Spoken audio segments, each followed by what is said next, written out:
Actually, the other curious thing there, yung sinabi ni Robin, kausap ko yung reporter natin sa Senado sabi ni Robin na,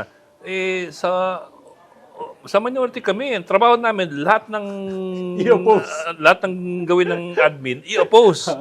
Actually, parang, ganun talaga sa demokrasya. Hindi mo ba alam yun? Ang tagal-tagal mo dito, ginanon niya yung mga reporter. ang trabaho Yung mga ng reporter minority is Ha? fiscalizer. Hindi naman ganun yun. No? Fiscalizer ang trabaho ng minority, not to oppose. Hindi. Dalawa ay iba yung impeachment. No? Hindi mo i-oppose yung pag-akyat ng impeachment. No? Because I-oppose it's your mo. job. kung gusto mo, under the bumoto Constitution. ka against conviction.